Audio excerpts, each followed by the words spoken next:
We have business owners coming to us and they're like, I'm lost. Why am I going after my bookkeeper? And then they have a payroll service provider like ADP or Paychecks, right? That they're just processing payroll. That's their only job. They're doing like a robotic job.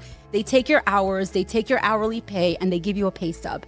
That's it. But do they tell you how much you need to be paying yourself as the owner? No, they can't, because they're not looking at your P&L, right? When you're making $1 million a year, you want to know what you should be paying yourself. Because if you're an S Corp, you're supposed to be paying yourself a reasonable compensation. But the IRS doesn't tell you what's reasonable. So you need an accountant to guide you. But how does an accountant guide you if they're not looking at your numbers? Right. And this all varies, whether, like you just said, S Corp, whether you're an S Corp, whether you're a C Corp, whether you're an LLC. That's right. Whether a single member LLC, multi-member LLC, because you're not allowed to be on payroll if you're a single member LLC or a multi-member LLC. It's actually illegal. But you could be, on payroll when you're a C Corp or an S Corp, and you need to know what is the entity. But payroll companies don't review your entities. They don't review your numbers.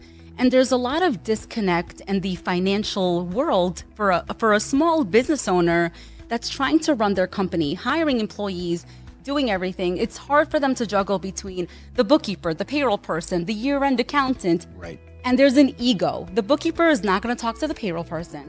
The payroll person is not going to talk to the CPA at the end of the year. And guess what? In July, when you want to buy your beautiful home and you need that CPA letter, your CPA is on vacation. They're not even going to give you that CPA letter, and they're not going to help you get that home.